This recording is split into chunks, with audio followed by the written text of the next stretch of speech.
No tenemos un líder.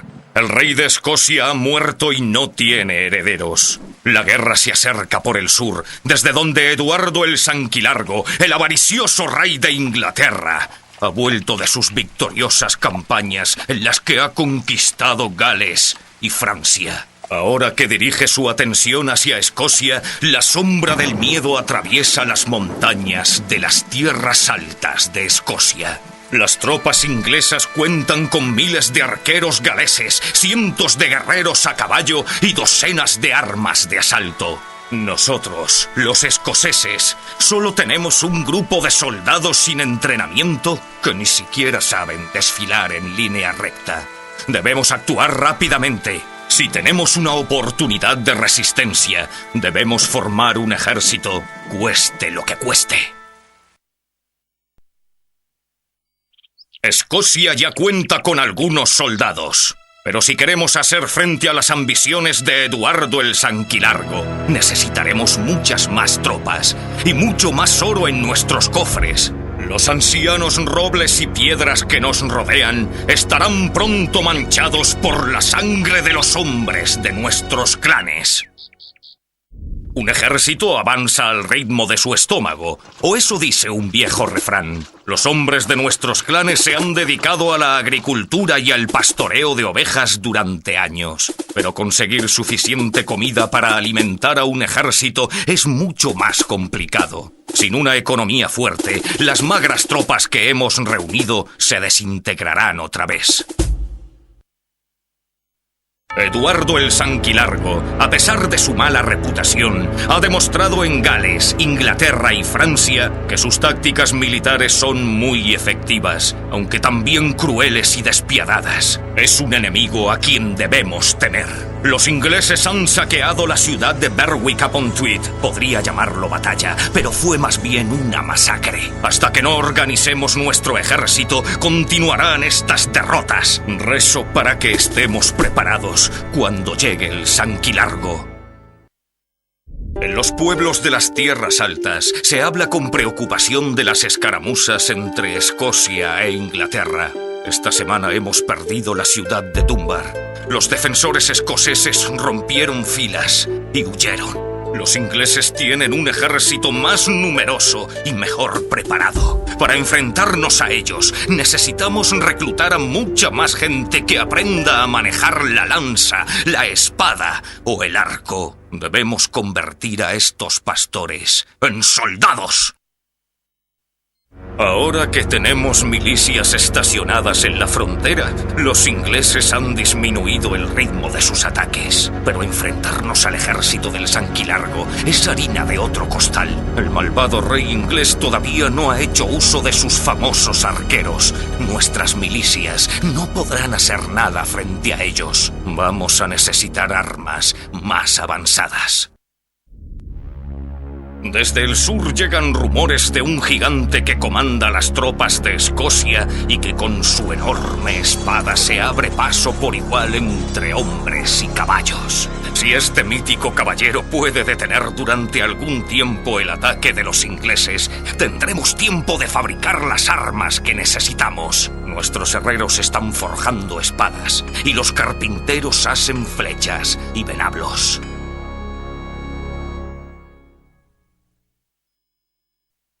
El Sanquilargo ha invadido y saqueado la ciudad de Perth. Y lo que es peor aún, ha capturado la legendaria Piedra de la Coronación y se ha autoproclamado Rey de Escocia. Si no podemos conseguir una victoria pronto, las tropas escocesas estarán demasiado desmoralizadas para oponer ninguna resistencia. Si ese mítico gigante escocés existe, espero que venga con sus tropas hasta Stirling, donde tendrá lugar la próxima batalla. Ya hemos dejado atrás las pequeñas escaramuzas. Ahora nos preparamos para la guerra. El villano, el Sanquilargo, está preparado para cruzar el río Forth y amenaza la ciudad de Stirling con un ejército de hombres de infantería, caballería pesada y una multitud de arqueros. Nuestro ejército, recientemente formado, se dirige hacia el sur para fijar nuestra base y atacar a los ingleses antes de que puedan preparar sus tropas. Stirling fue nuestra primera gran victoria. Mientras defendíamos la orilla, llegó a nosotros la noticia de que el puente de Stirling estaba en manos de tropas escocesas lideradas por el mítico caballero de quien tantos han hablado. Ahora conocemos su nombre: Sir William Wallace, el martillo de los ingleses. Eduardo el Sanquilargo dice que Wallace es un traidor y un criminal, pero Sir William responde que no puede ser un traidor porque nunca ha jurado lealtad a un rey inglés. Con Wallace al mando de nuestros ejércitos, los hombres luchan con un vigor renovado. Quizá vaya a cambiar la suerte. Tras la batalla de Stirling, nuestros cofres vuelven a estar vacíos, por lo que necesitamos fortalecer nuevamente nuestra economía antes de dirigirnos al sur, a las tierras tomadas por los ingleses. Necesitamos construir un mercado y crear rutas de comercio con los pueblos de los clanes amigos. Una vieja leyenda local cuenta que hay 3 reliquias sagradas escondidas al sur de Stirling. Si obtuviéramos estos objetos para el ejército de Wallace, la moral escocesa mejoraría mucho. Una vez que las 3 reliquias sagradas están a salvo en iglesias escocesas, los hombres afirman que hemos sido bendecidos por los cielos. Ahora nuestro ejército cuenta con una oportunidad y nos preparamos para el enfrentamiento final con los ingleses. Escocia ya tiene arqueros y caballeros para hacer frente a los del Sanquilargo. Nos dirigimos al sur, hacia Falkirk, donde nos encontraremos con el ejército de William Wallace y planearemos nuestro ataque conjunto al castillo inglés. La única manera de defender las pantanosas tierras bajas de los alrededores de Falkirk es construir un castillo y todas las murallas que podamos en poco tiempo. Estas fortificaciones protegerán nuestro campamento mientras fabricamos armas de asalto con las que atacar el castillo inglés. Cuando nuestra fortificación esté construida, Wallace en persona ha prometido unirse a nuestras tropas para atacar juntos al rey inglés y sus tropas. Parecía seguro que seríamos derrotados en Falkirk. Sin embargo, de alguna manera, y a pesar de ser diezmados por los arqueros ingleses, salimos victoriosos. Se destruyó el castillo inglés y fue erigido uno escocés en su lugar. William Wallace nos ha mostrado el camino de la victoria, aunque él es solo un hombre. Inspira en los demás grandes acciones, y muchos de los príncipes y nobles escoceses han unido sus espadas a la suya. La espada de Wallace es un monstruo de más de 1,5 metros que ha sido forjada, por supuesto, en Escocia. Wallace ha jurado que no descansará hasta cortar con ella el cuello de Eduardo el Sanquilargo. La lucha continúa, pero hemos aprendido las tácticas de la guerra. Le ha llegado a los ingleses el momento de temblar.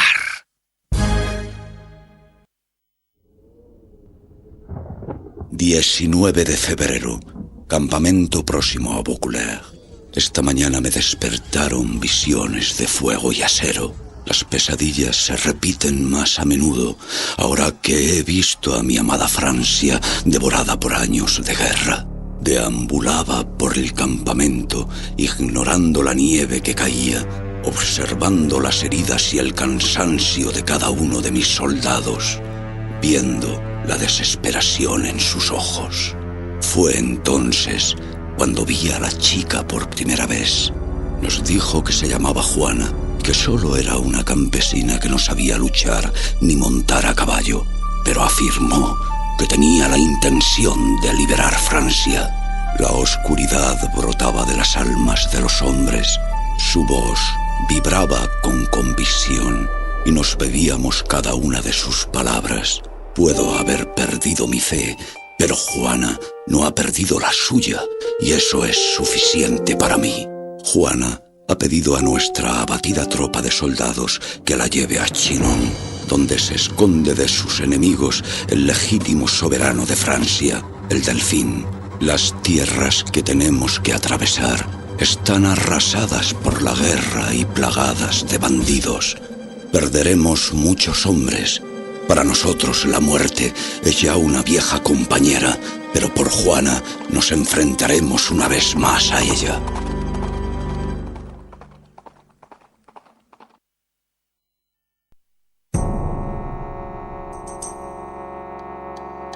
Mientras el eco de las pisadas de Juana era lo único que se oía sobre el vestíbulo de mármol del castillo, los obesos duques no hacían otra cosa que mirar.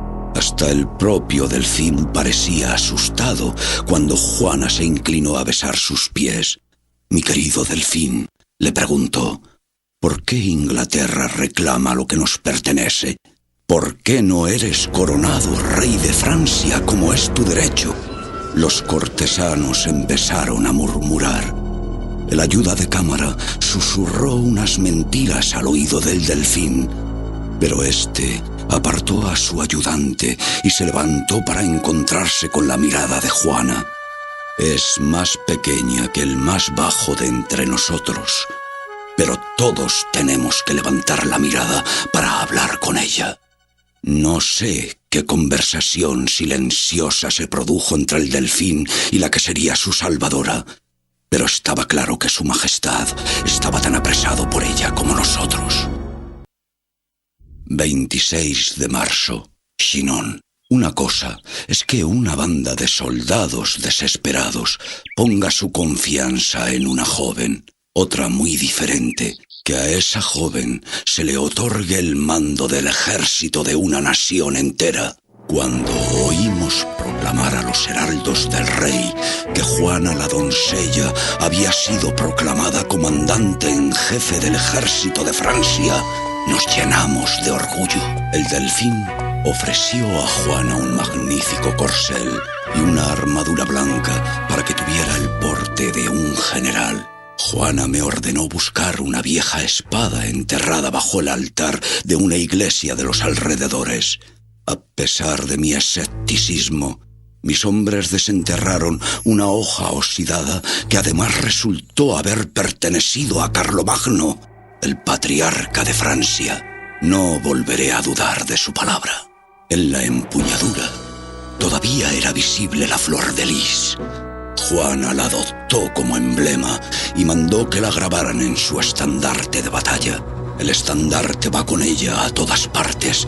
Lo llevamos con nosotros a Orleans.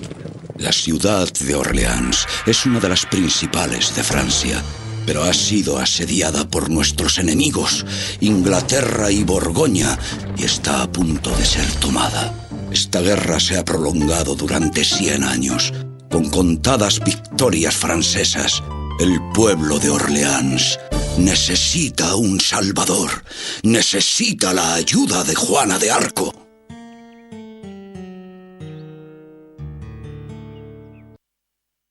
Juana profetizó que iba a ser herida en Orleans. En plena batalla, el disparo de una ballesta la derribó de su caballo. No podíamos creer nuestra mala suerte. Aún así, mientras retirábamos a Juana de esa carnicería, ganábamos la batalla. Orleans había sido liberada. Cuando entramos a la ciudad, la población entera nos aclamaba desde las ventanas, tejados y calles. Disparaban su artillería hacia el oscuro cielo, mientras gritaban el apodo de Juana la Pucelle, la doncella de Orleans. 14 de junio, Orleans. La reconquista de Orleans por nuestro ejército ha significado un retroceso para nuestros enemigos, pero no de gran importancia. Los ingleses todavía poseen la mitad de Francia. Desafortunadamente, hemos perdido el tiempo durante semanas mientras los consejeros del Delfín discuten. Juana se irritó por el retraso y reunió a su ejército. no habla de otra cosa que de su misión de expulsar a los ingleses hasta el mar. La fuerza de voluntad de Juana es titánica. Ha reunido bajo su estandarte a bandidos y charlatanes y los ha convertido en patriotas y héroes. Entre ellos se encuentra un hombre llamado La Hire, un gigante vestido con una malla plateada que anima a los hombres con sus juramentos y con sus puños. En Patay, La Hire podrá romperle el cuello a montones de ingleses. Patay es el camino de acceso al valle del río Loira. Los ingleses mantienen el Loira en un puño de acero, mientras un enorme ejército, mandado por Sir John Falstolf, devasta los campos. Juana nos guía hasta Patay para tomar los castillos ingleses, pero debemos evitar enfrentarnos al ejército de Falstolf hasta que seamos lo bastante fuertes como para enfrentarnos a sus veteranos soldados. Después de Patay se rompió el mito de la invulnerabilidad británica. Ahora nuestro ejército sabe que puede ganar, pero solo si somos hábiles y audaces. Los ingleses son un enemigo realmente mortífero, pues la puntería y velocidad de sus arqueros ha diezmado muchas cargas de los caballeros franceses. Para empeorar las cosas, sabemos que nos enfrentamos a enemigos por ambos frentes. Los consejeros del Delfín dedican cada vez más tiempo a sus confabulaciones, celosos de la influencia de Juana en la corte. Rezo porque Juana pueda completar su misión divina antes de que los envidiosos consejeros del rey la traicionen. 25 de junio, Orleans. La moribunda Francia está volviendo a la vida. Nuestro ejército crece con los nuevos reclutamientos. Antes, los hombres solo juraban lealtad a sus señores. Ahora no luchamos por señores y damas insolentes, sino por Francia, para todos nosotros. Juana es Francia. No hay diferencia entre ambas. El Delfín en persona ha llegado a Orleans. Nunca había visto una celebración parecida. Francia necesita un rey, por lo que debemos escoltar al Delfín hasta Reims, donde será coronado. Pero la ciudad de Reims está peligrosamente amenazada por el ejército anglo-borgoñón. Además, las ciudades de Troyes y Chalon bloquean el camino. Juana ordena la liberación de las 3 ciudades antes de la ceremonia de coronación, y nosotros esperamos ansiosamente la lucha. Cuando entramos en Reims, una multitud de campesinos y señores se arrodillaron ante Juana. Algunos se arrodillaban incluso para besar las huellas que iba dejando su caballo. Los cañones tronaban y miles de banderas ondeaban al viento. En el enorme palacio, el Delfín se postró ante el arzobispo y se levantó convertido en rey de Francia. El inmenso castillo resonaba de oraciones, himnos y sermones. Los andrajosos soldados de nuestro ejército, muchos de ellos todavía heridos, se mezclaban con los perfumados duques y sus damas. Juana estaba junto al rey, lo mismo que su ajado estandarte de batalla. A pesar de tanta celebración, en mi interior sé que todavía falta mucho para que termine esta guerra. Nuestros padres y abuelos murieron luchando contra los ingleses. Juana nos da esperanzas, pero no sé si la esperanza bastará para asegurar la victoria. 3 de septiembre, Reims. Francia vuelve a tener rey. Sin embargo, a medida que aumenta la influencia de Juana en el pueblo, crecen los celos en la corte. Los malvados consejeros del rey quieren acabar con Juana. Es solo cuestión de tiempo que consigan envenenar la mente del monarca. Juana debe darse prisa en cumplir su misión.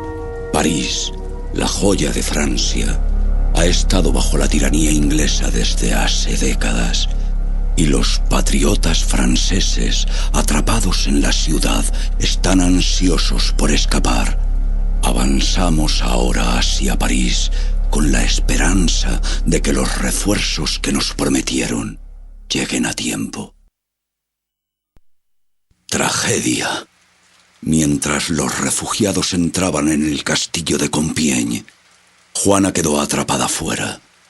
Los soldados borgoñones la derribaron de su caballo y desfilaron exhibiendo a su prisionera. Ninguno de nosotros puede dormir sabiendo que nuestra amada Juana de Arco languidece en una prisión borgoñona. Los soldados se quedan mirando el cielo amenazador, culpándose de no haber podido salvarla, de no haber podido salvar a Francia. París fue la primera gran derrota de nuestro ejército. Si el soberano hubiese enviado los refuerzos prometidos, habríamos tomado la ciudad. Nos enfrentamos a la hora más oscura de Francia. 14 de julio, Burdeos.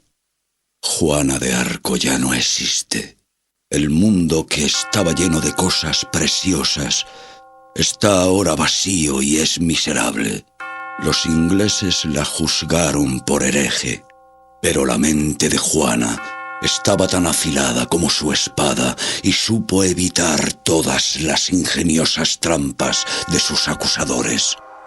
Juana no renunció a su misión, ni siquiera en sus últimos momentos, pero los ingleses la declararon culpable y la quemaron en la hoguera. Mas su muerte no ha sido inútil. La Pucelle es el grito de guerra unánime que campesinos y nobles claman al tomar las armas. Mi ejército es un ejército de valientes, e incluso sin el rey tenemos la intención de atacar la fortaleza inglesa de Castillón. Una victoria en Castillón acabaría para siempre con las pretensiones inglesas en Francia. Si muero en esta batalla, lo haré por la doncella de Orleans. Moriré como un patriota de Francia.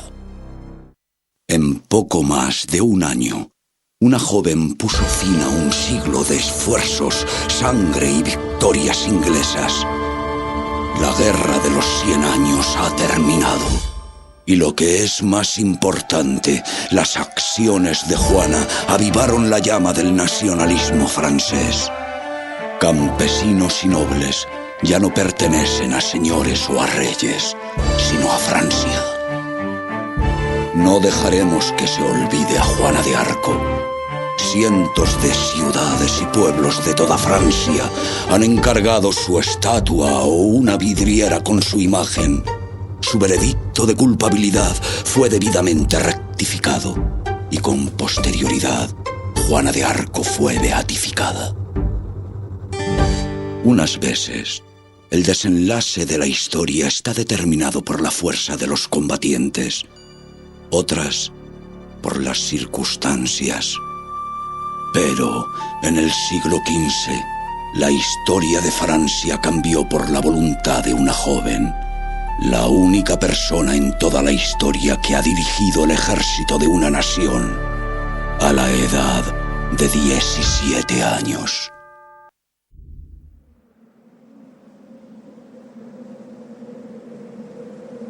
Egipto.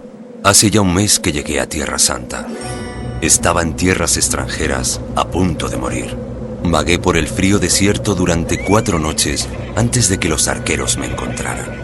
Había abandonado mi montura, ahora carroña para los buitres, y mi armadura durante el calor del día. Como adversario, no les suponía ninguna amenaza. Pensé que eran turcos que habían venido a jugar con su presa, pero cuando pude distinguirlos del borroso espejismo, me di cuenta de que eran sarracenos, los dueños de Oriente Medio. Había llegado a Tierra Santa con los cruzados de Francia y Normandía, por lo que era su enemigo de pleno derecho. Me dieron agua y un caballo escuálido, y me llevaron ante su jefe. Así conocí a Saladino. En Europa, Las pinturas muestran a Saladino como un ser demoníaco y bárbaro, pero es más cortés que todos los guerreros que he conocido hasta ahora, y prefiere estar en sus palacios de Damasco que matando normandos en el desierto. No esperaba hospitalidad por parte de los sarracenos. Los normandos ejecutamos a cualquier árabe armado que capturamos, pero Saladino me dejó libre en su campamento. Quizás desee la presencia de un observador objetivo que narre la prodigiosa carnicería que se avecina. El ejército de Saladino se dirige hacia el sur, a Egipto, para reforzar el Cairo. Egipto es una tentadora presa para los cruzados. Es increíblemente rico y su gobierno es poco eficaz. Antes de ser capturado, iba a unirme al ataque de los cruzados a Egipto. Es una amarga ironía que vea ahora el enfrentamiento desde el campo enemigo. Así fue como me encontré a menos de 160 kilómetros del Mar Muerto en compañía de mis enemigos. Los francos se han dispersado y el ejército egipcio está acabado. Saladino ha tomado su lugar como gobernador del Nilo. Cualquier rey europeo aprovecharía esta oportunidad para eliminar a sus enemigos políticos. Sin embargo, Saladino ha permitido que abandonen las ciudades armados todos los egipcios que se oponen a su reinado. Saladino se ha propuesto ganarse a la población de El Cairo. Construye mezquitas y palacios, universidades y hospitales en la ciudad. Mis compatriotas, los hijos de Europa, en lo único que estaban interesados era en el pillaje. Pero los sarracenos trabajan para dignificar su civilización. Es una situación turbadora que me dificulta el sueño. La ciudad santa de Medina, año 15 de mi captura. He llenado fatigosamente volúmenes con mi escritura. Saladino los lee raramente. Habla de acontecimientos más importantes que están todavía por llegar. Las fronteras políticas de este interminable desierto han cambiado como consecuencia de 3 cruzadas. Ahora existen en Tierra Santa 4 estados que pertenecen a los cruzados. Tras la victoria sarracena en Egipto, los líderes cruzados comprendieron que Saladino era un motivo de preocupación y se apresuraron a proponerle un pacto. Esperaba que ahora que la paz ya está entre nosotros, sería devuelto a los míos. Pero esta paz, que ha sido demasiado breve, ya se ha roto. Y no son los sarracenos, sino los cruzados, los que han faltado a su palabra de honor. Reinaldo de Chatillon, un malvado guerrero francés, ha seguido invadiendo territorios árabes a pesar del pacto. Ataca las caravanas de comerciantes y sus barcos piratas amenazan las ciudades santas de Medina y la Meca. Saladino, furibundo, ha jurado matar a Reinaldo con sus propias manos.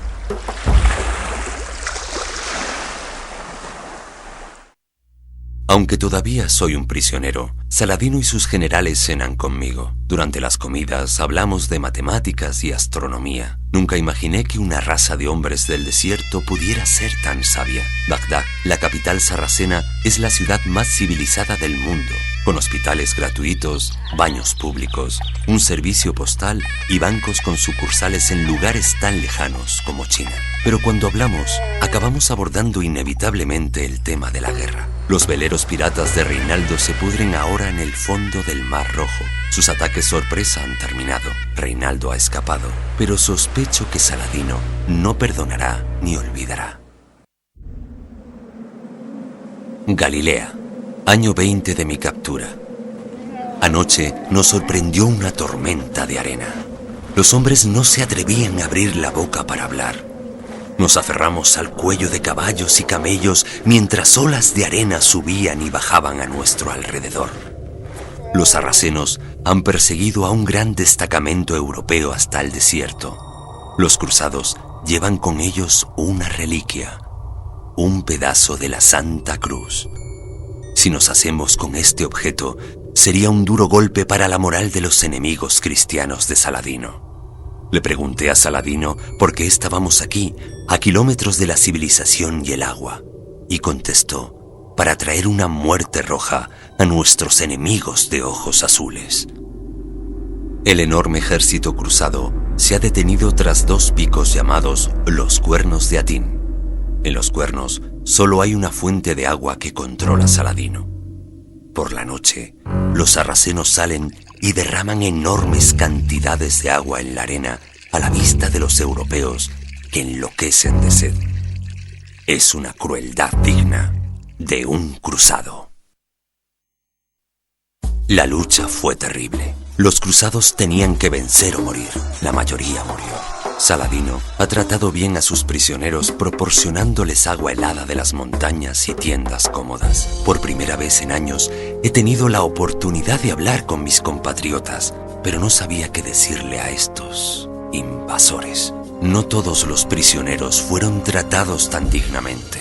Reinaldo de Chatillon fue capturado aquí y, cumpliendo su promesa, Saladino le cortó la cabeza con su propia cimitarra. Es irónico que después de que los cruzados llegaran allí, los sarracenos se transformaran en el pueblo que parecía digno de destrucción. Jerusalén. Ya llevo con los sarracenos 20 años. El objetivo de Saladino es Jerusalén. La antigua gran ciudad es sagrada para el cristianismo, el judaísmo y el islam, y es prácticamente la capital de Tierra Santa. Si alguien puede terminar como vencedor en este conflicto interminable, será el ejército que tome Jerusalén. Para complicar las cosas, Saladino está decidido a no dañar la ciudad. Si una simple urna sagrada es destruida, Saladino podría ser visto por el pueblo como un conquistador más, no como su libertador. La última vez que entré en Jerusalén como guerrero cruzado, tuve que vadear la sangre de las víctimas. Esta vez, ni un solo edificio fue dañado, ni ninguno de sus habitantes herido.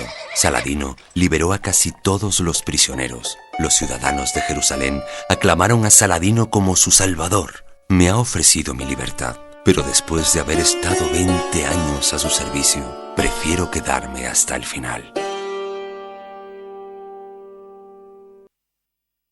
Tiberias, 20 años y medio de derramamiento de sangre. Nos encontramos lejos del mar, por lo que los sarracenos interpretan el olor a sal y la aparición de aves marinas como signos celestiales. Estoy sentado cerca de la tienda de Saladino, observando la carnicería que tiene lugar más abajo. Los arqueros sarracenos arrasan una desorganizada banda de soldados europeos. Las grandes posesiones cruzadas han sido reducidas a endebles ciudades. Solo Tiberíades, Tiro y Ascalón están todavía en manos de los cruzados. Pero estas 3 ciudades están muy bien fortificadas y podrían aguantar cualquier asedio. Saladino ha obtenido muchas victorias en el desierto, pero los castillos de los cruzados son imponentes. Si consigue la victoria ahora, Tierra Santa volverá a pertenecer a los sarracenos. Una derrota podría significar interminables décadas de matanza. En otra época, me sorprendía la nobleza de los guerreros sarracenos. Hace solo algunos años, iban a la guerra como caballeros, llevando con ellos cofres de tesoros, vino, bailarinas y colecciones de palomas, ruiseñores y periquitos. Eso se acabó. Como consecuencia del fanatismo y la hostilidad europeas, los sarracenos se han vuelto duros y están más sedientos de sangre. Su amor por el arte ha sido sustituido por el amor a la guerra. Como respuesta a las cruzadas, ahora han adoptado el principio de la yihad. El efecto ha sido devastador para los cruzados. La presencia europea en Tierra Santa había llegado a su fin, o eso creía todo el mundo. La ciudad de Acre. Llevo al lado de Saladino casi 21 años. Cuando las noticias de la victoria sarracena de Jerusalén llegaron a Europa, se inició otra cruzada. Los reyes de las 3 ciudades más poderosas de Europa, Inglaterra, Francia y el Sacro Imperio Romano, enviaron a Tierra Santa cientos de miles de cruzados. Saladino sabe que su enemigo más peligroso es el inglés Ricardo Corazón de León, un brillante estratega que aprendió el arte de la guerra luchando contra su propio padre. Construye fortalezas colosales y siempre lucha en primera línea, el ideal de un guerrero romántico. El ejército de Ricardo ha desembarcado cerca de Acre. Muchos de los hombres de Saladino están atrapados en la ciudad cuyas murallas son golpeadas por dos monstruosas catapultas. Si Ricardo vence aquí a nuestro ejército, no encontrará resistencia para tomar Jerusalén. Saladino sabe que está en el momento culminante de su yihad. Todos los estados cruzados han sido recuperados. Si los sarracenos consiguen defender Acre, los europeos se verán obligados a volver a su casa. Si toman Acre, empezará una vez más la pesadilla de siglos de eterna guerra, de ataques y contraataques. Las victorias de Saladino habrán sido en vano. El primer año de mi libertad. La lucha ha terminado. El fuego de conquista de Ricardo se ha apagado. Los dos respetados adversarios han empezado a hablar finalmente de paz. La guerra no es propicia para la salud de los hombres. Ricardo enfermó con fiebre. Como Saladino respeta a su enemigo, le envió fruta y nieve de las montañas para fortalecerle. Al poco tiempo, Ricardo se embarcó con rumbo a Inglaterra. La tercera cruzada había llegado a su fin. El acuerdo final fue firmado el 2 de septiembre de 1192. Según sus términos, Jerusalén permanece en manos sarracenas, pero se debe permitir a los peregrinos cristianos que visiten los lugares sagrados con libertad y seguridad. Parece un compromiso adecuado para una guerra librada por la religión y la tierra. La guerra ha terminado, pero creo que nunca volveré a Normandía. Quiero ver las fundiciones de acero de Damasco y los jardines del califa en Bagdad. Todavía no he visto el poderoso crack de los caballeros, la que fue la fortaleza de los caballeros templarios. Hay lugares extraordinarios en Tierra Santa y puedo pasar aquí toda una vida. La paz reina en Tierra Santa de momento.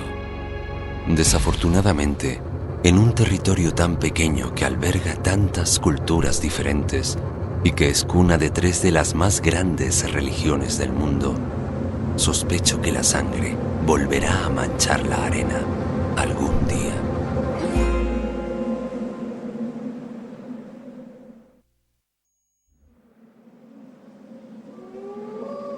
Un lobo azul tomó por esposa a una gama. Se asentaron en el nacimiento del río Onón para criar a su prole, y así nacieron los mongoles.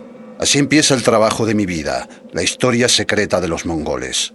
He sido elegido para narrar esta hazaña porque están a punto de producirse acontecimientos importantes. Nos vamos de Mongolia. Siempre he vivido en esta yerma, seca e interminable estepa. Aquí las tribus se pelean como buitres por el cuerpo desecado de una marmota. Se lucha porque los recursos naturales son limitados. Agua escasa, pocos árboles, hierba insuficiente para que pasten nuestros rebaños. Un hombre inteligente y peligroso llamado Temujin quiere cambiar todo esto.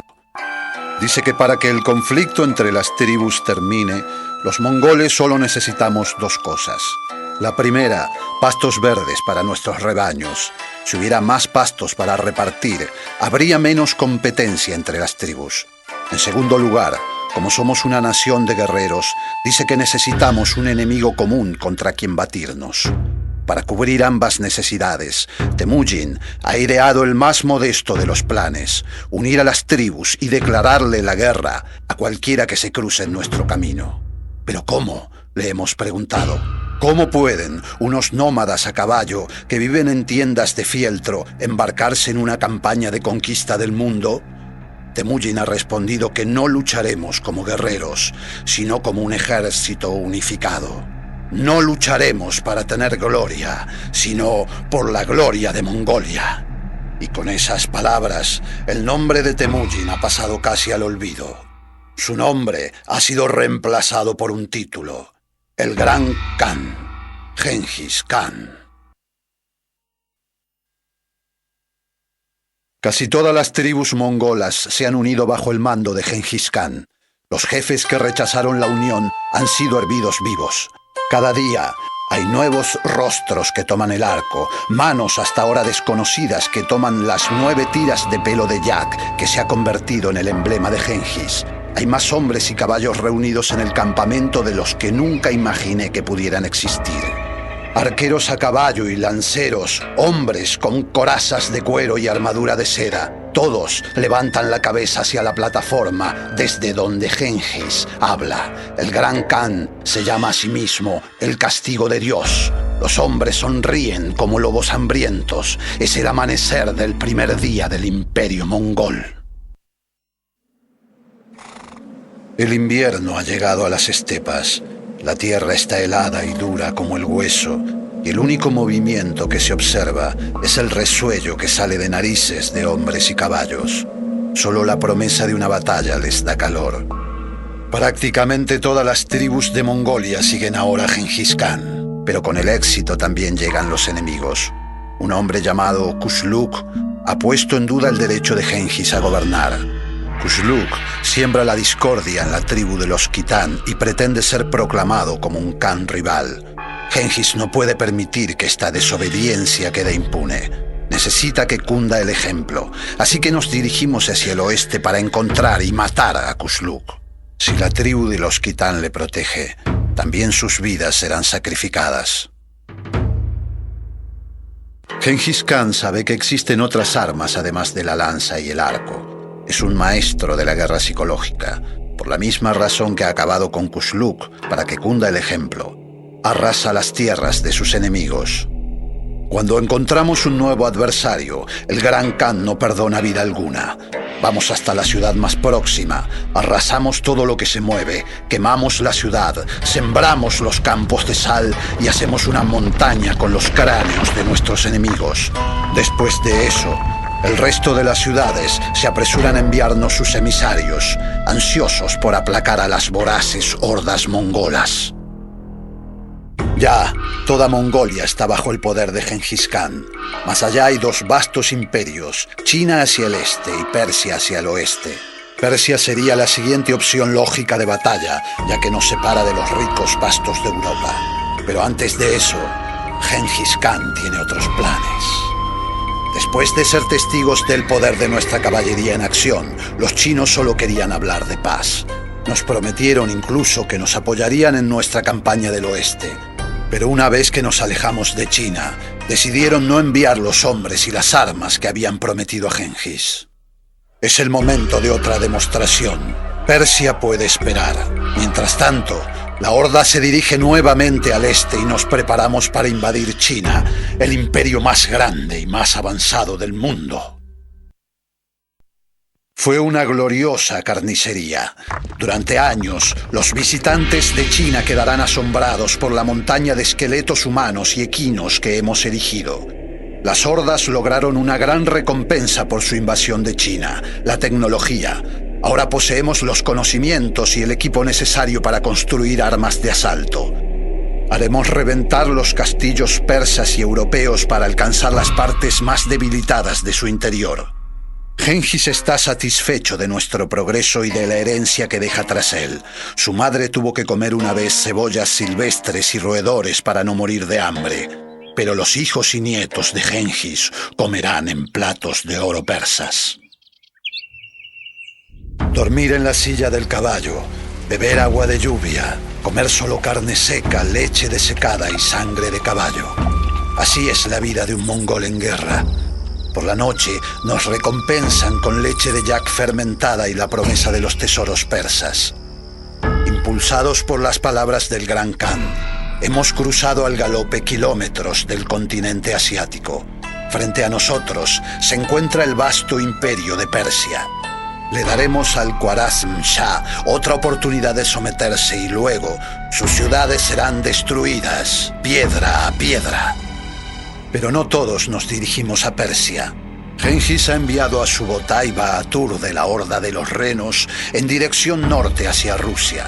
Los territorios rusos están desorganizados y Genghis espera que Subotai pueda someterlos uno a uno. Y entonces los límites de Mongolia abarcarán toda Asia. Los persas contaban con un ejército de casi 500.000 de hombres, pero fueron batidos por el ejército mongol, que tenía menos de la mitad.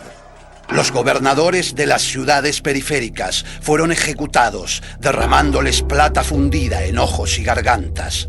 La ciudad capitalina de Samarcanda, que se suponía que soportaría nuestro asedio durante un año, cayó en 5 días.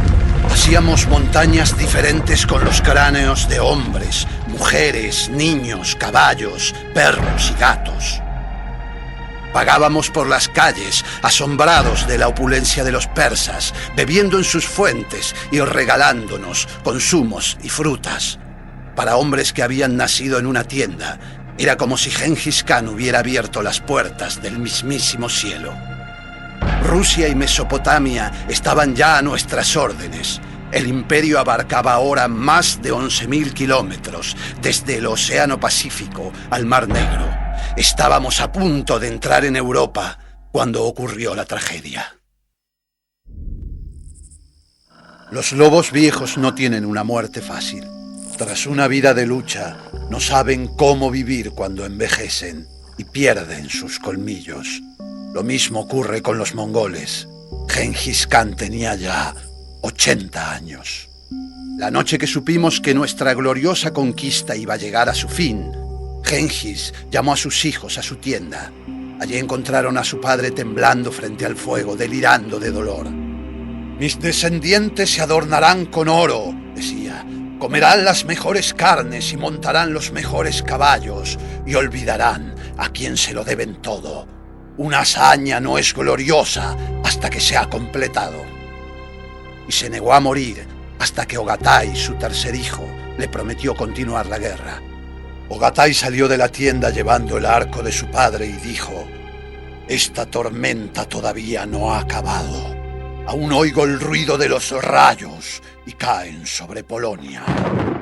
En Europa, todas las campanas de las iglesias tañeron cuando vieron a nuestras hordas bajando de las montañas. Los ejércitos de Bohemia y Alemania se apresuraron a venir en ayuda de Polonia. Para ellos, nuestro ejército venía del mismísimo infierno, guiados todavía por la sombra del Gran Khan.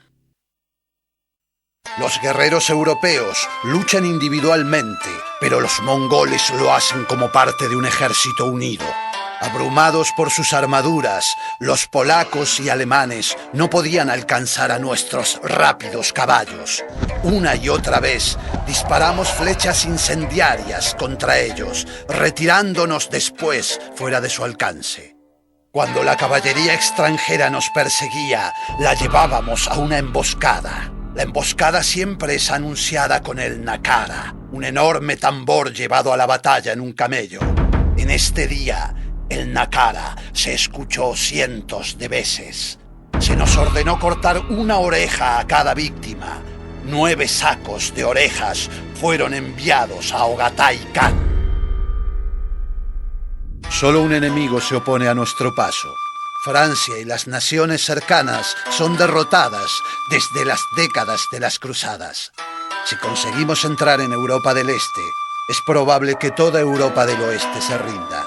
Pero para entrar en el Este, tenemos que vencer a Hungría. Hungría posee la caballería más formidable de toda Europa. No solo tiene la fuerza de las armaduras europeas, sino que sus caballos están emparentados con los nuestros, pues llegaron allí cruzando las estepas rusas. El río Sajó, que nos separa del ejército de Hungría, está congelado, así que no podremos utilizar barcos. Por lo tanto, quien consiga controlar el puente ganará la batalla. Subotai se dirige hacia aquí con refuerzos. Si logramos aguantar el ataque de los guerreros húngaros hasta que llegue, tendremos esperanzas de controlar el puente. Muchas cosas dependen de este puente. Si nos hacemos con el cruce del Sajó, capturaremos Hungría. Si Hungría sucumbe, sucumbirá Europa. Con Europa y Asia bajo las órdenes mongolas, nuestra conquista del mundo será total y definitiva.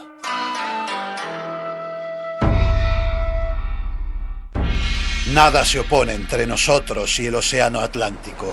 El imperio mongol abarca 2 continentes enteros. Europa y Asia pertenecen a las hordas.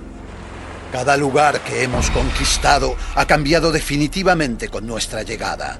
Rusia, que una vez estuvo formada por belicosas ciudades, al igual que la antigua Mongolia, se fundirá en una única y gigantesca nación. Gengis Khan forjó el mayor imperio jamás creado por un hombre durante su vida. Su cuerpo fue llevado al río Onón, donde vivieron el legendario lobo azul y la gama. Fue enterrado y después 1000 jinetes cabalgaron sobre la zona para ocultar el emplazamiento exacto. El lugar del último descanso de Gengis Khan fue devorado por las estepas. Mi pueblo alimenta la leyenda de que su gran líder volverá un día para guiar la caballería hacia otra sangrienta victoria. Así que quieres oír la leyenda de Federico Barbarroja. Pues más vale que nos invites a otra ronda. Puede que incluso a 2. Porque verás, es una gran historia. Pero bueno, todo en ese hombre era grandioso. Barbarroja fue un hombre de grandes apetitos, grandes ambiciones y una gran barba roja. Pero la pregunta, lo que tú te preguntas es, ¿bastó con eso? ¿Basta la voluntad de un hombre para construir un imperio? Porque en esa época no existía aún el Sacro Imperio Romano. Solo había un montón de belicosas ciudades-estado. Estos principados, dudosamente leales, estaban más interesados por una confederación libre que por un imperio unificado. Pero Barbarroja creía que él era emperador por voluntad divina y tenía la intención de devolver su antigua gloria al Sacro Imperio Romano. Y si eso significaba acabar con todos los príncipes alemanes, pues que así fuera. Barbarroja era llamado el azote de Europa, pero era tan buen diplomático como guerrero. Unificó a Alemania con algo más que su espada. Creó un código legal conocido como pases territoriales. Ayudó a los necesitados, fijando un precio oficial para el grano después de cada cosecha. Las provincias de Alemania se convirtieron pronto en las más prósperas y poderosas de Europa. El Sacro Imperio Romano tuvo tanto éxito que amplió enseguida sus fronteras. El imperio estaba en pleno apogeo y su población crecía rápidamente. Los alemanes talaron bosques, desecaron pantanos y hasta le arrebataron tierra al mar. Pero ni siquiera así tenían suficiente espacio. Si ocupaban la vasta Polonia, la presión en las fronteras del imperio disminuiría. Para negociar con Polonia, Barbarroja recurrió a uno de sus más poderosos vasallos, Enrique el León. Enrique era un poderoso príncipe de Sajonia y sus decadentes palacios eclipsaban a los del propio emperador. Aunque juró lealtad a Barbarroja, algunos se cuestionaron si su intención no era la de hacerse con el poder del imperio. Al ordenar a Enrique el León que ayudara en la dominación de Polonia, Barbarroja pretendía poner a prueba de una vez por todas su voto de obediencia.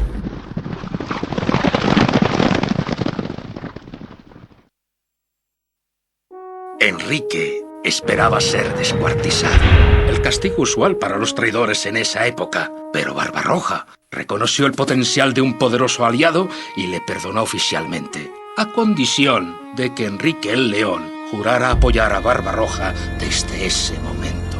Sorprendentemente, Enrique aceptó. Alemania fue unificada y Enrique el León pacificado.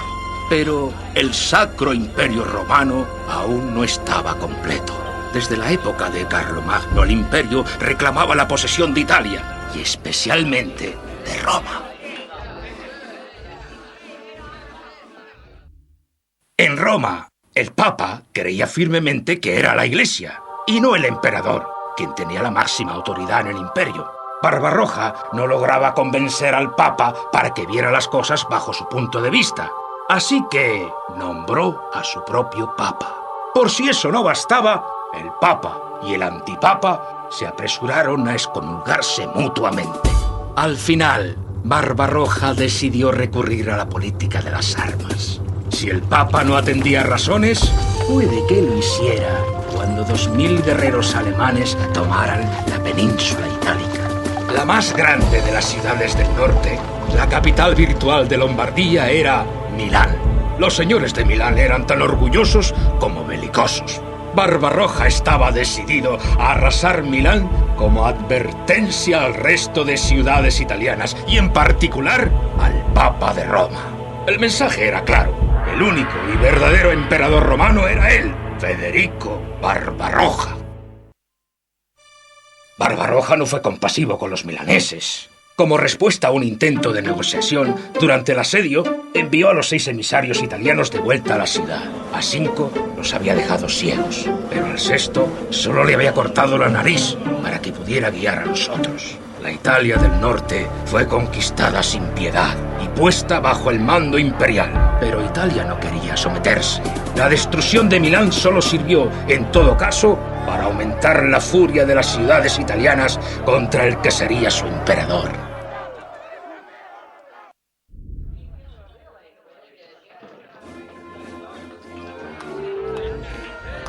Mientras los guerreros del emperador estaban presentes, la paz se mantenía.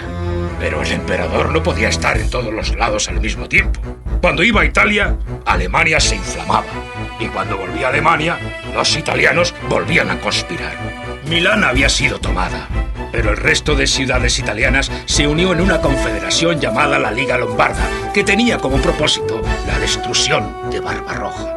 Si Barbarroja pretendía que Italia formara parte del Sacro Imperio Romano, tenía que vencer a cada una de las ciudades de la Liga Lombarda.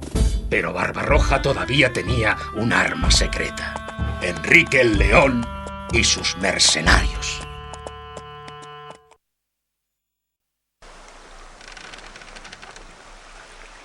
Enrique el León fue desterrado inmediatamente a Inglaterra.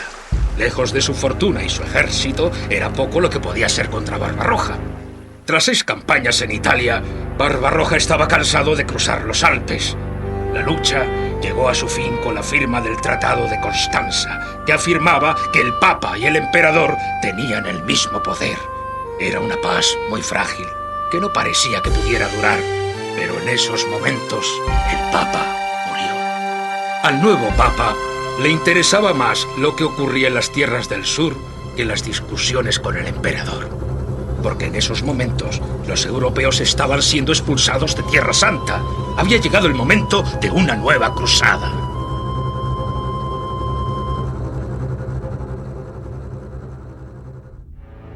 El Sacro Imperio Romano estaba culminado y por el momento Alemania e Italia juraban fidelidad a Barbarroja. Pero la paz no perduraría. Los estados cruzados de Palestina se estaban desmoronando. Un rey sarraceno llamado Saladino había expulsado de sus castillos a todos y cada uno de los cruzados. El Papa propuso una nueva cruzada antes de que la Tierra Santa volviera a ser de los sarracenos. Increíblemente, Barbarroja se dio a llevar a cabo esta nueva cruzada para el Papa, contra quien había luchado tan duramente. Los reyes Felipe de Francia y Ricardo Corazón de León de Inglaterra ya estaban a bordo de los buques que les llevarían a Oriente Medio. Pero el ejército de Barbarroja era mucho más grande y no había una flota en Europa capaz de transportarlo. El emperador tendría que ir por tierra hasta Constantinopla y a través de las tierras turcas llegar a Jerusalén.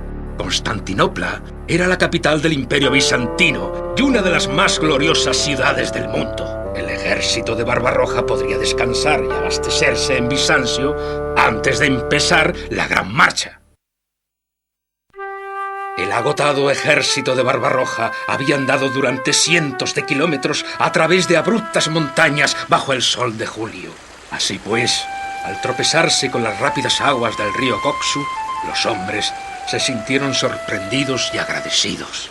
Ni siquiera Barbarroja pudo resistirse a meterse en el frío y refrescante río sin detenerse siquiera a quitarse la armadura. Ante las incrédulas tropas supervivientes, Barbarroja se ahogó. Algunos afirman que el emperador no pudo nadar por causa de su armadura de metal. Otros creen que su corazón de 67 años no aguantó más. Independientemente de la causa de su muerte, la cruzada de Barbarroja terminó allí, el 10 de junio de 1190. Ese fue el final del Sacro Emperador Romano. Los soldados de Barbarroja estaban destrozados. Algunos caballeros se suicidaron. Otros se convirtieron y se unieron a los sarracenos, convencidos de que el mismo Dios les había abandonado. De todas maneras, quedaba un puñado de guerreros que todavía no quería subir a un barco para regresar a Europa. El cuerpo del poderoso Barbarroja fue sacado del río y guardado en vinagre en un barril. El ejército del Sacro Imperio Romano no se uniría a la cruzada, pero todavía tenían la oportunidad de obtener una pequeña victoria. Los guerreros supervivientes hicieron el voto de llevar el cuerpo de Barbarroja a Jerusalén. Aunque muerto, el emperador cumpliría su promesa. Todo gran rey tiene su leyenda, desde Arturo hasta Barbarroja, que afirma que regresará algún día cuando su pueblo lo necesite. Los mitos y leyendas sobre el emperador dormido se han transmitido en las historias populares alemanas. El Sacro Imperio Romano no perduró. Volvió a deshacerse en retazos de pequeñas naciones. Algunos dirán que el reinado de Barbarroja fue un fracaso, pero no hay mejor testamento de este hombre que el hecho que su voluntad fuera suficiente para mantener el imperio unificado. ¿Y qué pasó con Enrique el León? Tras la muerte de Barbarroja no había nada que le impidiera volver al Sacro Imperio Romano. Pero ahora soy solo un viejo. ¿Qué daño podría hacer? Aquella cabeza clavada sobre una pica parecía un trofeo demasiado macabro para exhibirse en la capilla de Chalon. Pero aún así necesité semanas para atreverme a preguntar al padre Armand por qué la conservaba. El anciano sacerdote permaneció largo tiempo en silencio, mirando por la ventana, hasta que por fin respondió: yo estuve allí, en la batalla de los campos cataláunicos, luchando junto a Aecio y Teodorico el Godo. Sabía que décadas atrás aquí se había librado una batalla. De vez en cuando los campesinos siguen dejando al descubierto con el arado esqueletos y escudos rotos. ¿Contra quién fue, padre?, le pregunté. ¿Contra quién luchasteis? Se volvió hacia mí y me dejó paralizado con su mirada de anciano. Contra Atila, el rey de los hunos, contestó. Después me contó la historia. Los hunos surgieron de la nada en el siglo V. Ansiosos por apoderarse de un imperio romano debilitado por la corrupción interna y por la expansión de otras tribus bárbaras. Fueron los hunos los que expulsaron de aquí a muchos de los bárbaros que les habían precedido. Eran unos aterradores guerreros procedentes de las estepas de Asia, con el cuerpo desfigurado por las cicatrices de heridas rituales y las piernas deformadas por pasarse casi la vida entera a lomos de su caballo. Pero a pesar de su temible aspecto, no se habrían diferenciado mucho de otros invasores de no haber sido por su jefe, Atila, quien se dio a sí mismo el sobrenombre de El Azote de Dios. Dirigidos por Atila y su hermano Bleda, los hunos no se limitaron a invadir Escitia y Persia, las devastaron. Le pedí al padre Armand que me contara algo más acerca del legendario Atila, a quien las historias describen siempre más como un monstruo que como un hombre. Era un hombre, respondió el sacerdote, pero ni su aspecto era como el de los romanos, ni veneraba al dios romano. Esa fue la causa de todo lo que sucedió después. El padre Armand se estremeció entonces, como sobrecogido por la brisa helada que entraba por las ventanas abiertas de la capilla. Entre los bárbaros el trono no se obtenía ni por derecho divino ni por dinastía, sino por ser el más fuerte. Atila lo era entre los hunos, y afianzó su posición cuando blandió una vieja espada oxidada que dijo era la de Marte, el antiguo dios romano de la guerra. Atila tenía la costumbre de hacer girar sus ojos fieramente, como si deseara disfrutar del terror que inspiraba. Tenía carisma sobre los demás, así que muchos eligieron unirse a él. Muchos extranjeros se unieron a su consejo, como escitas, borgoñones y godos. El más importante de estos fue el hijo de una eminente familia romana, que fue enviado como rehén para afianzar la paz entre romanos y hunos. El muchacho se llamaba Flavio Aecio, nombre que no debemos olvidar. Ahora que había avivado sus recuerdos, el padre Agamón parecía deseoso de contar su historia. Me explicó que los hunos, como los otros bárbaros, guerreaban de una manera completamente distinta a como lo hacían los romanos o mi pueblo, los francos. Los hunos atacaban todos juntos, a menudo lanzando flechas al acercarse y retirándose de repente. Las naciones de Europa, acostumbradas a formar en columnas e hileras, e incluso a lanzar retos personales, consideraban que esto era una aberración. No podían entender esa forma de guerrear. Los bárbaros no conquistaban territorios. No intentaban retener ni colonizar las ciudades que atacaban. Se limitaban a destrozarlas y saquearlas, llevándose el botín a su campamento. En esa época había dos imperios romanos, porque el gobierno había decidido que los territorios eran demasiado amplios para poder ser administrados de manera efectiva por una sola ciudad. Atila y los hunos iniciaron una serie de incursiones en el Imperio Romano de Oriente. La ciudad romana de Naissus fue borrada de la faz de la tierra. Los hunos devastaron el lugar de tal manera que cuando los embajadores romanos lo atravesaron para entrevistarse con Atila, tuvieron que acampar al otro lado del río, fuera de la ciudad. Las orillas estaban cubiertas por huesos humanos y en la ciudad el hedor a muerte era tal que impedía entrar en ella. Muchas ciudades europeas sufrirían pronto el mismo destino. Los embajadores que los romanos enviaron a Atila llevaban la intención oculta de asesinarle. De alguna forma, Atila se enteró del intento de acabar con su vida y envió de vuelta al emperador al aterrorizado asesino, que llevaba en un saco atado al cuello el oro que había cobrado por su intento. Después de aquello, a los hunos no les resultó difícil convencer al Imperio Romano de Oriente de que empezara a pagarles tributo y evitar así la invasión. Ya entonces, los romanos tenían una considerable experiencia en sus tratos con los bárbaros. Podían civilizar en cierta medida a los invasores, ofreciéndoles como tributo territorios situados en los límites de su imperio que no les servían de gran cosa. Antes de la llegada de Atila, esa táctica funcionó con los hunos, que se habían asentado en el valle del Danubio. Todo esto cambió cuando Atila tomó el mando. Era más agresivo e imprevisible que los anteriores reyes hunos, y exigió el aumento de los tributos. Cuando los romanos se negaron, marchó sobre el Imperio Romano de Oriente. Se dirigió hacia la magnífica ciudad de Constantinopla, cuyas dobles murallas jamás habían sido expugnadas. Atila no se limitó a ataques aislados. Ahora los hunos avanzaban lentamente, destruyendo todo lo que encontraban a su paso. Los romanos tendrían que volver a pagar su tributo o serían destruidos. ¿Quién era este hombre para amenazar al emperador romano?, pregunté. Los títulos como el de emperador nada significaban para los hunos. Atila no había sido nombrado gobernante, solo era el más fuerte de los hunos. Las comodidades de su cargo no significaban nada para él. Mientras sus jefes y consejeros comían en vajilla de plata, su copa y su plato estaban tallados toscamente en madera.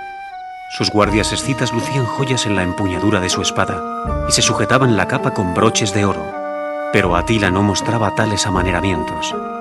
Solo le interesaba la conquista. Se decía que intentaba construir un imperio que rivalizase con el de Alejandro Magno. Todos los bárbaros ansiaban poseer Roma, como si eso les otorgara la inmediata legitimidad de un imperio mundial. Sin embargo, a diferencia de otros bárbaros, Atila tuvo realmente la oportunidad de conseguirlo. El emperador del Imperio Romano de Occidente tenía una hermana llamada Honoria, que tras muchos años de confinamiento en sus habitaciones, tuvo la absurda idea de mandarle una carta a Atila en la que le pedía que se casase con ella. Hay que suponer que Honoria no sabía dónde se estaba metiendo. Aunque Atila poseía numerosas esposas, se dio cuenta de inmediato de la ventaja que esa unión podía ofrecerle. Cambió repentinamente de planes. Ya no invadiría Constantinopla en el Imperio Romano de Oriente, sino Roma en el Imperio Romano de Occidente. Y de hecho exigió como dote la mitad de aquel imperio. Atila envió a los hunos a través del Rin y fraguó alianzas con otros jefes bárbaros.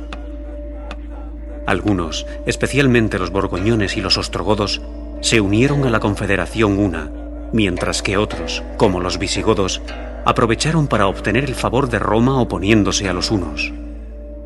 Cuando Atila entró en la Galia, lo que actualmente llamamos Francia, se limitó a afirmar que reclamaba con la fuerza lo que era suyo por derecho propio, por su matrimonio con Honoria. El anciano sacerdote bajó la cabeza mientras relataba lo que sucedió después, y puedo asegurar que el peso de los recuerdos le causaba un gran dolor. Atila no se detendría ante nada hasta conseguir a su prometida, Honoria, y lograr su objetivo, dominar el Imperio Romano. La devastación de la Galia no tuvo precedentes. Los hunos torturaban a la gente, despedazando su cuerpo con caballos salvajes o aplastando sus huesos bajo el peso de las ruedas de los carros. Abandonaban los miembros insepultos en los caminos públicos como alimento para los perros. Todo el camino desde la Galia hasta el Danubio, de donde procedían los hunos, estaba adornado con cabezas clavadas en estacas. Sitiaron Orleans, ya que Atila había aprendido bastante sobre el arte del sitio desde que se había enfrentado a las murallas de Constantinopla.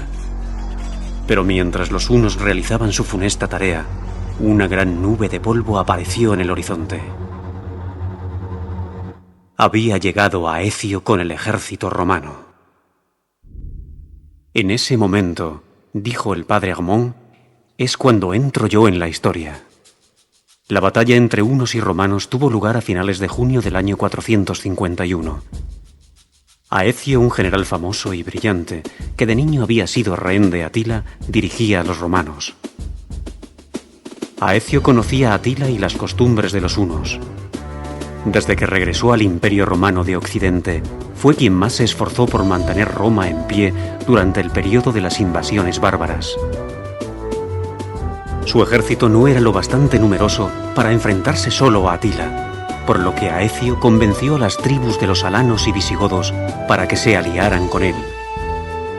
Aunque estos poco fiables aliados compartían con los romanos el odio a los hunos, seguía siendo un gran logro por parte de Aecio el haberlos unido en una relación militar efectiva. Los hunos estaban ansiosos por luchar. Los chamanes de Atila examinaron las entrañas de reses y el color de los huesos de las ovejas, y profetizaron la derrota de los hunos en los campos cataláunicos. De todas formas, también profetizaron la muerte del jefe del bando contrario. A Atila el intercambio debió parecerle justo, y plantó batalla a Aecio y a los godos. Antes del derramamiento de sangre, Atila se presentó ante sus tropas reunidas, sosteniendo en su puño la espada de Marte. Así les habló: es un derecho natural alimentar el alma con venganza. Yo lanzaré la primera lanza al enemigo. Si alguno se queda quieto mientras Atila lucha, es hombre muerto. La batalla fue una catástrofe, una de las más grandes y sangrientas que el mundo ha contemplado. La tranquila corriente del río se transformó en torrente por la cantidad de sangre. Compadezco a aquellos que se vieron obligados a apagar su sed en él. Cadavera vero innúmera, dijeron después los romanos. Los cadáveres eran realmente innumerables. Murieron quizás 300.000 hombres en los campos cataláunicos. Se dice que los fantasmas de los muertos siguieron luchando durante varios días. Estuve a unos centímetros del feroz rey huno, mientras recorría majestuoso el campo de batalla, intentando determinar cuántos de sus jefes y aliados seguían vivos. Cuando me encontró, me acurruqué debajo del escudo y me puse en paz con Dios. Pero Atila no me decapitó. Vio que era un hombre santo y me mandó unirme a su séquito de consejeros extranjeros. Por eso sabéis tanto de los hunos, dije. El sacerdote asintió. A pesar de la matanza, el resultado de la legendaria batalla fue poco claro. Atila había perdido gran parte de su caballería, pero el ejército romano quedó totalmente destruido. Durante un tiempo, nadie supo si el rey huno continuaría tras la mano de Honoria. ¿Y la profecía?, pregunté. ¿Murió Aecio en el campo de batalla? No. El que murió, cumpliéndose así la profecía, fue Teodorico el Godo, no Aecio. Este sabía que si destruía por completo a los hunos, entonces los visigodos no tendrían necesidad de una alianza con Roma, por lo que Roma tendría que enfrentarse a otra amenaza bárbara. Y de esta manera, Aecio se retiró de la vida militar. Esperaba que el resultado de los campos cataláunicos detendría a los hunos y a los godos. Esperaba también haber hecho lo suficiente para salvar su imperio. Pero no fue así.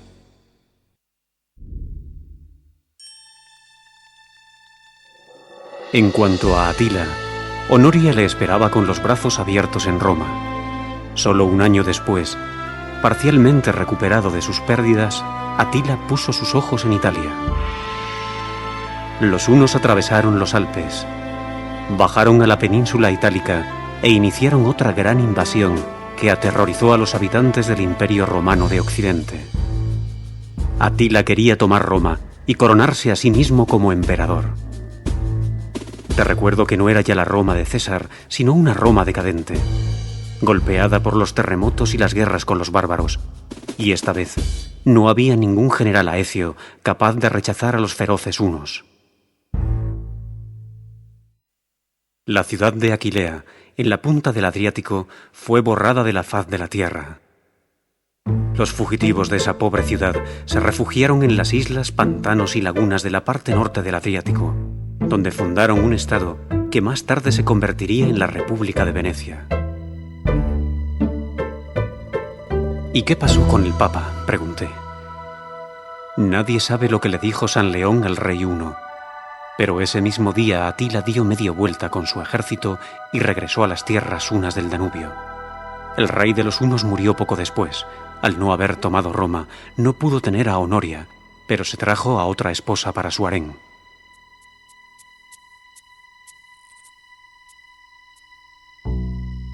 En su noche de bodas, Atila sufrió una hemorragia nasal, se atragantó y murió.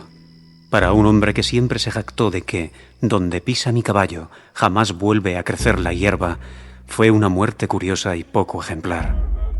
Los guerreros hunos se cortaron el cabello y se rajaron el rostro, para que la muerte del rey se lamentara no con lágrimas de mujer, sino con la sangre de los guerreros.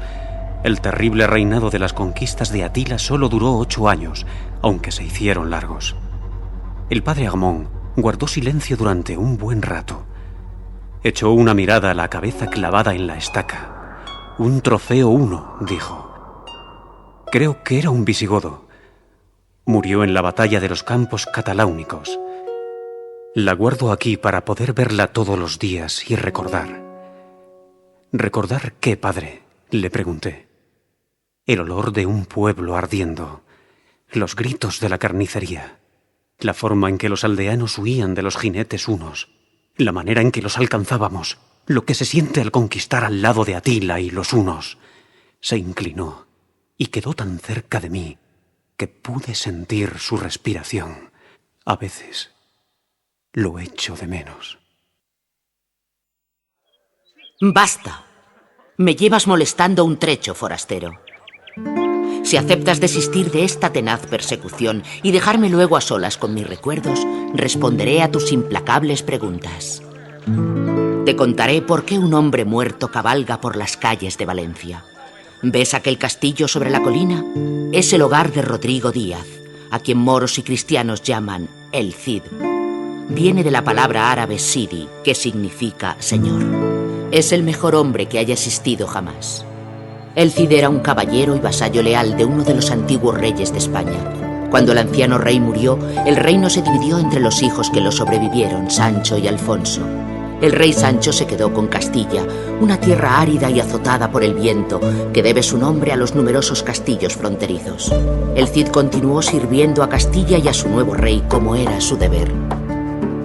El astuto rey Alfonso gobernaba León, pero conspiraba abiertamente para convertirse en rey de toda la España cristiana. Pronto se inició una guerra entre Castilla y León.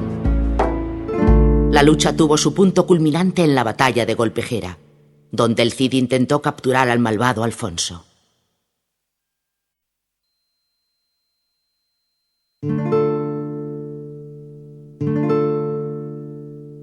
Aunque el Cid derrotó al ejército de Alfonso, el astuto rey sabía que había otras maneras tortuosas de ganar una guerra. Alfonso convenció mediante engaños a su hermano, el rey Sancho, para celebrar una conferencia secreta al amparo de las murallas de la ciudad de Zamora y lo mandó a asesinar por la noche. Con la muerte de su hermano, Alfonso se convirtió en rey de Castilla y León y por ende el rey más poderoso de la España cristiana. El Cid no podía confiar en el rey Alfonso, pero había jurado servir a su rey y ese hombre era ahora Alfonso. Obligó al rey Alfonso a prestar juramento sobre las sagradas escrituras, exculpándose de la muerte de Sancho. Nervioso, Alfonso lo declaró así ante su ejército y su corte. Con esto, el Cid le ayudó a consolidar su derecho al trono ante el pueblo, porque éste confiaba en el Cid.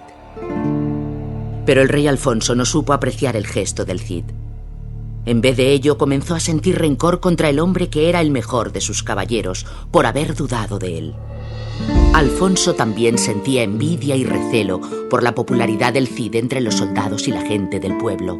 Una y otra vez envió al Cid a batallas peligrosas, de las que siempre regresaba victorioso.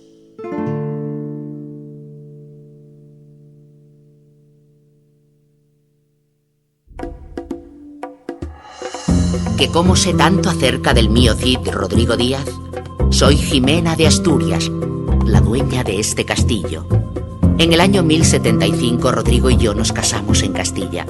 Aquellos fueron los días más felices de mi vida. Al menos cuando no enviaban a mi esposo a luchar contra los moros. En Oriente, en Tierra Santa, solo hablan de una expansión musulmana, la de los turcos selyúcidas. Pero aquí, en España, nos referimos a otra, la de los moros. Habían gobernado el sur de España durante tanto tiempo que a menudo cristianos y musulmanes vivían como vecinos sin animosidad. Así sucedía en la ciudad de Toledo, que se encontraba en tierra mora, pero que estaba habitada también por cristianos. Un asesinato político había sumido a la ciudad de Toledo en una guerra civil. Viendo una posibilidad de expandir su imperio, el rey Alfonso atacó Toledo con la excusa de restaurar el orden. Dio al Cid el mando del ejército, aunque una vez más cabe preguntarse si lo que deseaba no sería ponerle en peligro. Una vez más, el Cid salió victorioso y entregó la ciudad al rey Alfonso. Moros y cristianos juntos gritaban su nombre desde las murallas de la ciudad, llamándole el Cid campeador, es decir, mi señor el conquistador. Tras casi 400 años de dominio moro, la ciudad de Toledo tenía por fin un rey cristiano. Pero Alfonso aún no estaba satisfecho. Acusó al Cid de buscar la gloria personal a expensas de la corona. Cuando oía a los campesinos gritar el nombre del Cid en lugar del suyo, se enfadaba aún más. Supe entonces que nuestra pacífica existencia en Castilla estaba a punto de terminar.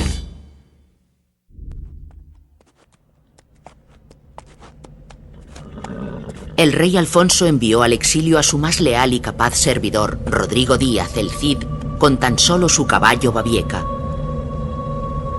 Mis dos hijas y yo nos quedamos en un monasterio en Castilla. Cuando Rodrigo y yo nos separamos, sentí como si me hubiesen arrancado una uña del dedo. Solo, Rodrigo se alejó cabalgando en el invierno castellano, pero no estuvo solo mucho tiempo. Donde quiera que fuera encontraba mercenarios y soldados deseosos de seguirlo. Pronto tuvo un pequeño ejército propio, pero el Cid no deseaba quedarse para siempre vagando por los desiertos páramos de Castilla. Necesitaba un castillo y un señor al que servir. También lo encontró, aunque en el más insospechado de los lugares. Mutamid, señor de Zaragoza, era un gobernante carismático, además de poeta y artista como muchos otros moros. Los logros culturales de los moros hacían que el resto de Europa pareciera bárbara en comparación. Mientras el Cid conversaba con el señor Mutamid en su suntuoso palacio, este comía de platos que le llegaban flotando sobre un canal interior. Mutamid otorgó ricos regalos al Cid y lo convirtió en un hombre rico. Pero el Cid, siempre leal a Castilla, le convenció para que ratificara un tratado por el que Zaragoza se convertía en parte de Castilla. Aún desde el exilio, el Cid seguía expandiendo el imperio de Alfonso. El Cid nunca luchó abiertamente contra el rey Alfonso, aunque sí lo hizo contra el conde Berenguer y otros señores españoles, que de los moros solo buscaban los tributos en oro y no estaban interesados en hacer alianzas con ellos. El conde Berenguer sería el enemigo del Cid durante muchos años. El rey Alfonso observaba alarmado cómo las fuerzas combinadas de moros y de cristianos bajo el mando del Cid ganaban poder y prestigio. Finalmente, cuando ya no lo pudo soportar más, envió su propio ejército a Zaragoza para luchar contra los moros de Mutamid. Por mucho que le hubiera gustado ir en ayuda de su amigo, el Cid no podía desenvainar la espada contra el rey Alfonso, ya que éste seguía siendo su legítimo señor. Como el Cid no podía ayudarlo, Mutamid se vio obligado a buscar ayuda en otra parte.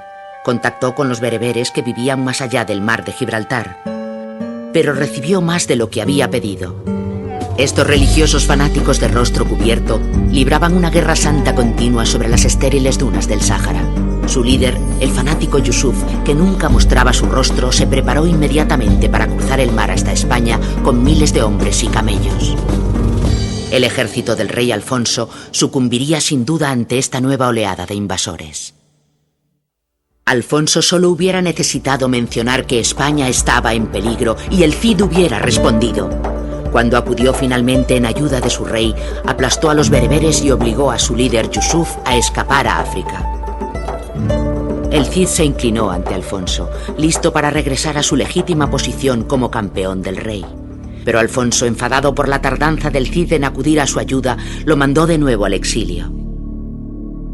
Esta vez se llevó consigo a su mujer y a sus hijas. Ya me había consumido demasiados años en las mazmorras de Castilla. El Cid estaba de nuevo en el exilio, pero esta vez no había moros que le dieran la bienvenida. Vagó por los desolados parajes rocosos de Castilla preguntándose si su leyenda había finalmente terminado. Entonces sucedió algo extraordinario. Muchos mercenarios y soldados que conocían la leyenda del Cid estaban deseosos de seguirle, incluso aunque no tuviese castillo. Conforme el Cid avanzaba hacia el sur, más hombres se fueron uniendo a su ejército, tanto cristianos como musulmanes. Con el tiempo, el Cid había creado un ejército lo bastante grande como para conseguir su propio feudo. El rey Alfonso había puesto el ojo en la bella Valencia, la joya de la Costa Mora. Pero el Cid estaba más cerca y podía llegar antes. Si conquistaba Valencia, no solo estaría protegido contra las maquinaciones de Alfonso, sino que además contaría con un baluarte contra la segunda e inevitable invasión de Yusuf y los bereberes. Todo se habría desarrollado de una manera sencilla si no fuera porque nuestro antiguo enemigo, el conde Berenguer de Barcelona, eligió aquel momento para atacar al Cid. Qué abundantes les parecían los naranjales y olivares a los conquistadores que habían venido de la yerma Castilla. Valencia era un paraíso tropical lleno de palmeras, con un mercado de seda y abundantes peces y aves acuáticas.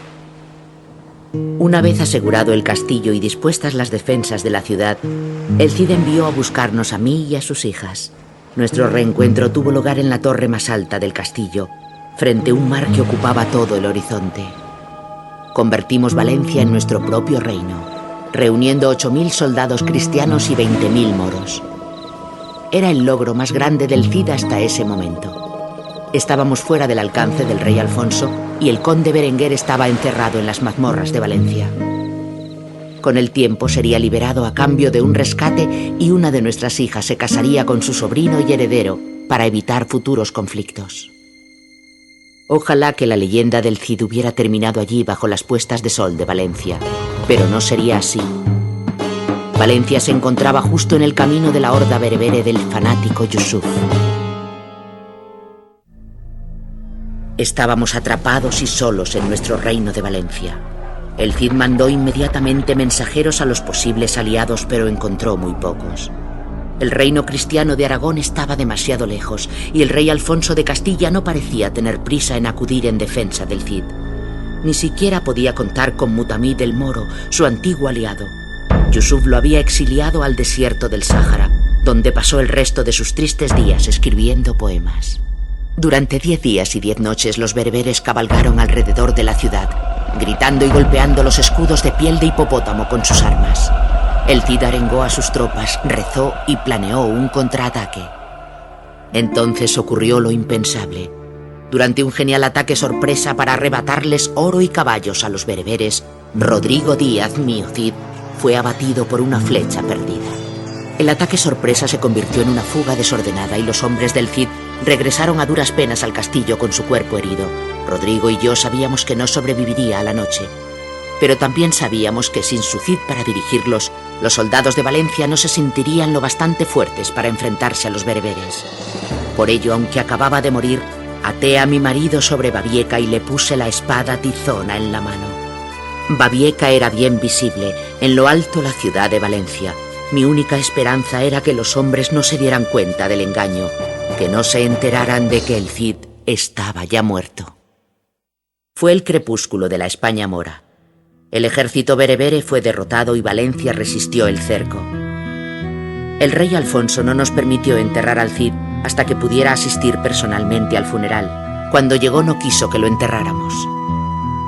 En su lugar, el cuerpo del Cid fue embalsamado y colocado cerca del altar de la iglesia, sentado en un taburete de marfil que había arrebatado a los moros, cubierto de lujosa seda y sujetando en la mano izquierda su espada tizona. ¿Y quién quedó gobernando Valencia? ¿El rey Alfonso o el conde Berenguer de Barcelona? No, Valencia es mía.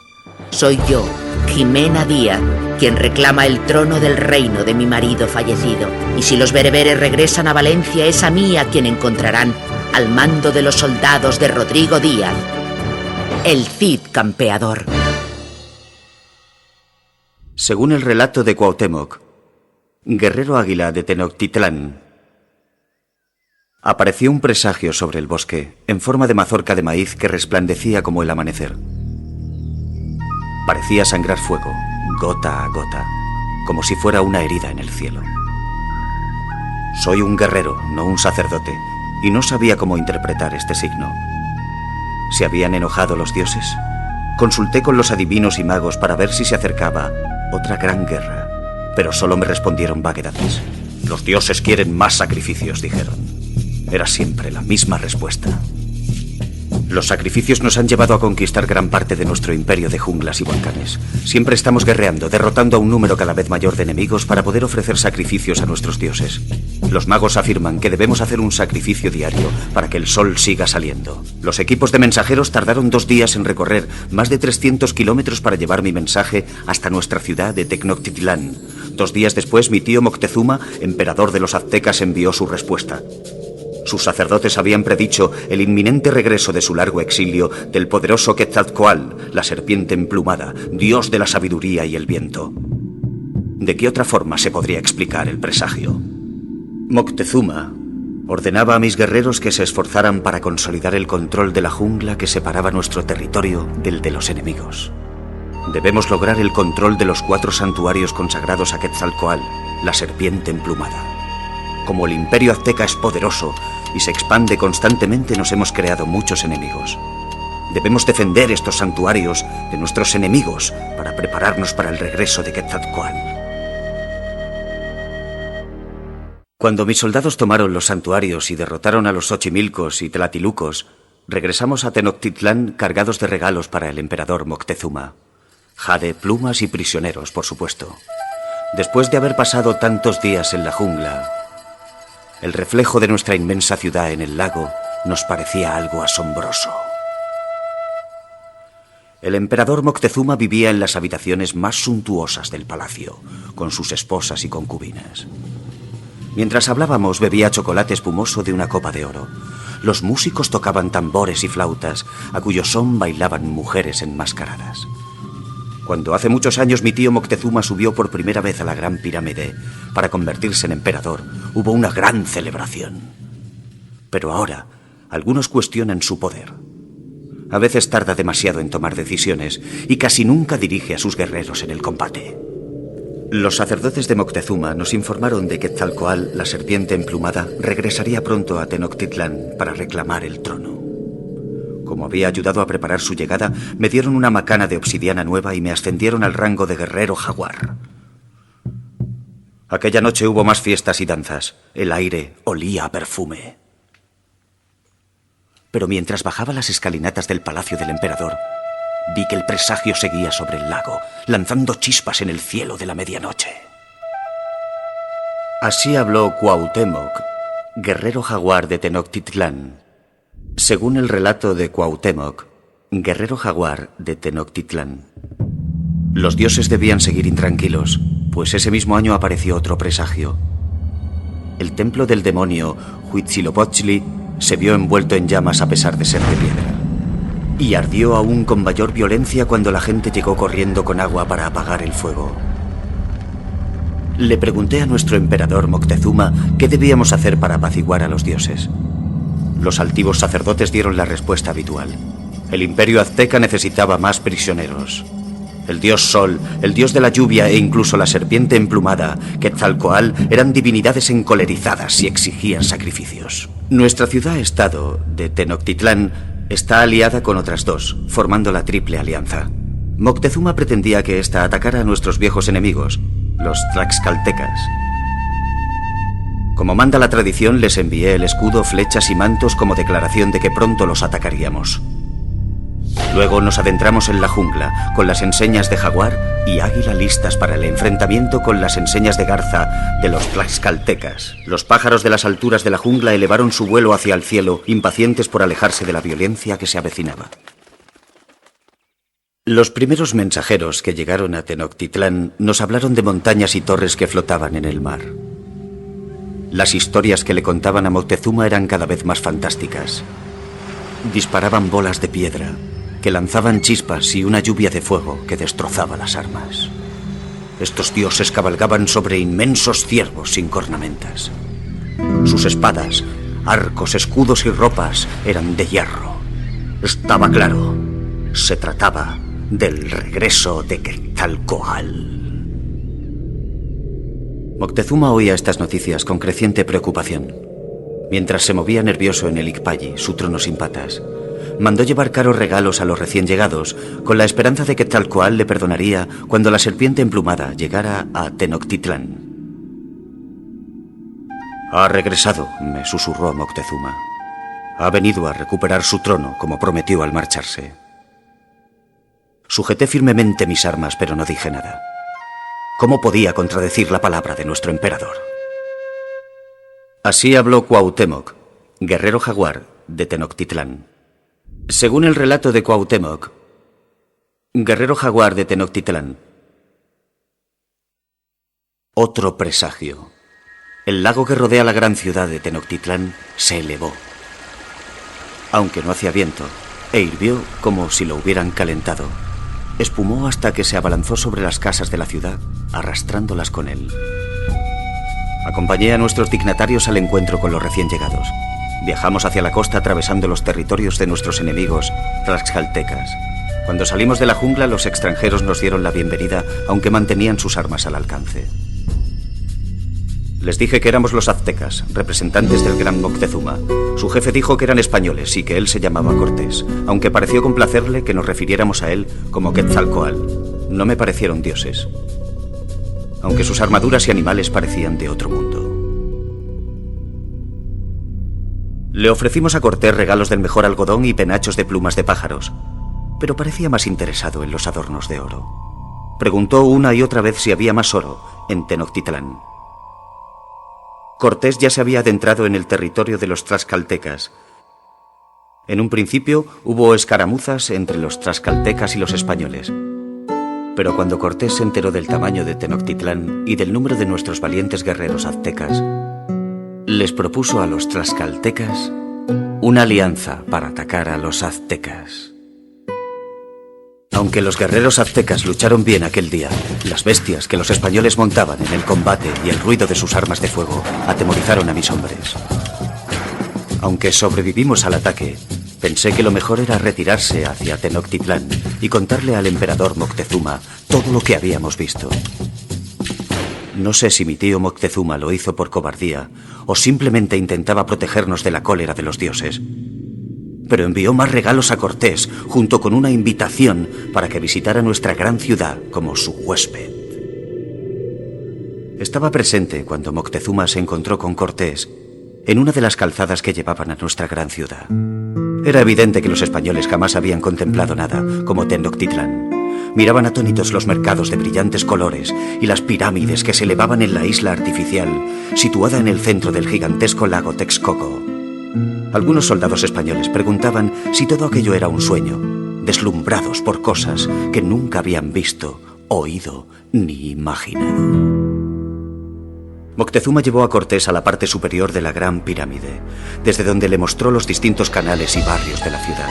Pero Cortés solo parecía interesado por los adornos de oro, apoderándose de los que encontraba. Ya estaba convencido de que aquel hombre no era Quetzalcóatl. ¿Qué necesidad tenía un dios de oro? Así habló Cuauhtémoc, guerrero jaguar de Tenochtitlán. Según el relato de Cuauhtémoc, prisionero de Tenochtitlán. El siguiente presagio no lo vimos, pero escuchamos en la noche los gritos de una mujer que lloraba porque no podía esconder a sus hijos. La indecisión atormentaba al emperador Moctezuma. ¿Ese hombre era Quetzalcóatl o un simple mortal? Mientras el emperador meditaba la respuesta, los ciudadanos se sentían cada vez más inquietos. Cortés vigilaba de cerca al emperador y al poco tiempo Moctezuma era prisionero en su propio palacio. Así tomaron los españoles Tenochtitlán sin tan siquiera asediarla. Los españoles recogían todo el oro que encontraban, pero no les interesaban nuestro arte ni los adornos. Se limitaban a fundir el oro para llevárselo a España. También prohibieron los sacrificios a los dioses. Cuando los sacerdotes protestaron, los asesinaron. Los ciudadanos y guerreros de Tenochtitlán estaban enfurecidos. Aunque nuestro emperador no lo supiera, nosotros sí sabíamos que esos hombres no eran dioses. Estallaron disturbios en los mercados y en el palacio. Cuando el propio Moctezuma apareció en la terraza para pedir a los aztecas que mantuvieran la paz, el pueblo le lanzó piedras. Había llegado el momento de expulsar de Tenochtitlán a esos falsos dioses. Los españoles lo llamaron la Noche Triste.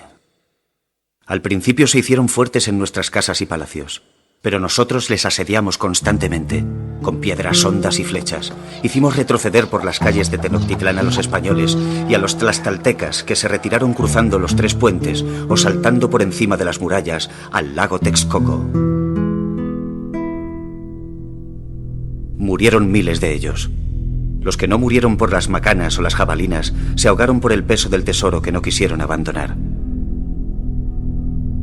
Tenochtitlán estaba en ruinas, pero la ciudad volvía a ser nuestra.